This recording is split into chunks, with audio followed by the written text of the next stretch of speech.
ഇത്രയും അടിപൊളിയായിട്ടുള്ള കിടിലൻ സീസണിൽ മാംഗ്ലൂർ നിങ്ങൾക്ക് വേറെ എവിടെയും കിട്ടൂല. മാംഗ്ലൂരിൽ ഫേമസ് ആയിട്ടുള്ള കൊബേ സീസലേഴ്സ് ഇപ്പൊ പുതിയ ഔട്ട്ലെറ്റ് മാക് മാളിൽ ഓപ്പൺ ആയിട്ടുണ്ട്. ഒരു രക്ഷയില്ലാത്ത ആംബിയൻസും കിടിലൻ വൈബും അടിപൊളി ഫുഡും ആണ് കേട്ടോ. ഫ്രണ്ട്സ് ആയിട്ടും ഫാമിലി ആയിട്ടും നല്ല കിടിലൻ സീസലേഴ്സ് ഒക്കെ കഴിക്കണമെന്നുണ്ടെങ്കിൽ ബെസ്റ്റ് ഓപ്ഷൻ ആണ് കൊബേ സീസലേഴ്സ്. അവിടെ പോകുന്നുണ്ടെങ്കിൽ മസ്റ്റായി ട്രൈ ചെയ്യേണ്ട ഈ സ്റ്റാർട്ടറാണ് ഡൈനാമൈറ്റ് സ്വിംഗ്. നെക്സ്റ്റ് ലെവൽ സാധനം. അതൊന്നൊരു ഷ്രിംസ് എടുത്തിട്ട് ആ സോസിലങ്ങ് മുക്കി കഴിച്ചാണ്ടല്ലോ സംഭവം സെറ്റാണ് കേട്ടോ. പിന്നെ നമ്മള് അവരുടെ ചിക്കൻ ലോലിപോപ്പ് ട്രൈ ചെയ്ത് നോക്കിണ്ടായിരുന്നു.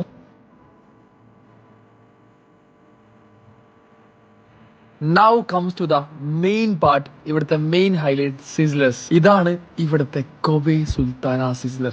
നെക്സ്റ്റ് ലെവൽ സാധനമാണ്, എന്തായാലും ട്രൈ ചെയ്ത് നോക്കാം. പക്ഷെ എന്റെ പേഴ്സണൽ ഫേവറേറ്റ് ഈ കാണുന്ന മട്ടൺ ചോപ്സ് വെച്ചിട്ടുള്ള മട്ടൺ ചോപ്പ് സിസ്ലർ ആണ് കേട്ടോ. ഇവിടെ പോകുന്നുണ്ടെങ്കിൽ ഈ ഐറ്റംസ് എന്തായാലും ട്രൈ ചെയ്ത് നോക്കാം. ലൊക്കേഷൻ വരുന്നത് നമ്മളെ മാംഗ്ലൂർ കങ്കാടിയിലുള്ള മാക് മാളിലായിട്ടാണ് കേട്ടോ.